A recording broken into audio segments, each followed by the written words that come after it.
Telugu cinema ప్రేక్షకులందరికీ నా నమస్కారం. నా పేరు సుబ్రహ్మణ్యం చిగురుపాటి.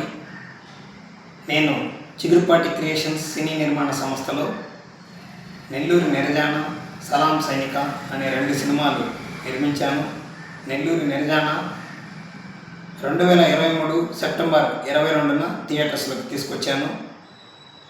ఇప్పుడు సలాం సైనిక అనేది సెప్టెంబర్ 19, 2025న థియేటర్స్లోకి తీసుకురావాలని ఆశపడుతున్నాను. ఈ 2 సినిమాలు UIA సర్టిఫికేట్ని సంపాదించాయి.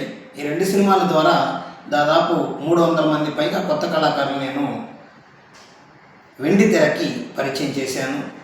అయితే తెలుగు సినిమా ప్రస్తావన గురించి కొంచెం నేను మాట్లాడాలనుకుంటున్నాను. తెలుగు సినిమా అనేది మొదట మెడ్రాస్లో ఉండింది. 1990 వరకు మద్రాసులోనే ఉండింది. మెడ్రాస్ నుంచి తెలుగు సినిమా అనేది ఎంతోమంది పెద్దల సహకారంతో, ఎంతోమంది పెద్దల కృషితో హైదరాబాద్ వచ్చింది. హైదరాబాద్లో తెలుగు సినిమా ఖ్యాతిని పెద్ద పెద్ద డైరెక్టర్ల ద్వారా, రాజమౌళి గారు లాంటి పెద్ద డైరెక్టర్ల ద్వారా ప్రపంచ స్థాయికే తెలిసింది.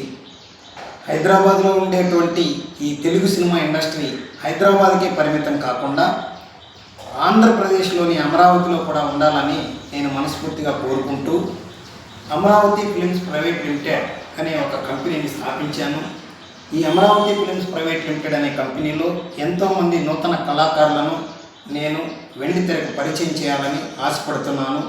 ఎంతోమంది కళాకారులకి ఉపాధి కల్పించాలని కోరుకుంటున్నాను. ఎంతోమంది సినిమా కళాకారులకు గవర్నమెంట్ కూడా సపోర్ట్ చేస్తూ ప్రొడ్యూసర్లకు కొన్ని స్థలాలు ఇచ్చి స్టూడియోలు నిర్మించుకునేదానికి రాయితీలు ఇవ్వాలని గవర్నమెంట్ను కూడా చేతులు జోడించి అడుగుతున్నాను. అలాగనే తెలుగు సినిమా ఇండస్ట్రీ ఆంధ్రప్రదేశ్లో డెవలప్ అవడానికి రాజకీయ నాయకులు, గౌరవ ముఖ్యమంత్రులు సహకారం చేయాలని నేను కోరుకుంటున్నాను. ఈ యొక్క అమరావతి ఫిలిమ్స్ ప్రైవేట్ లిమిటెడ్ కంపెనీని ఆశీర్వదించి ప్రేక్షకులందరూ ఇందులో పాల్పంపులు పొందుతారని కోరుకుంటూ, నన్ను ఈ కంపెనీని ఆశీర్వదిస్తారని మనస్ఫూర్తిగా కోరుకుంటూ సెలవు తీసుకుంటున్నాను. జై హింద్.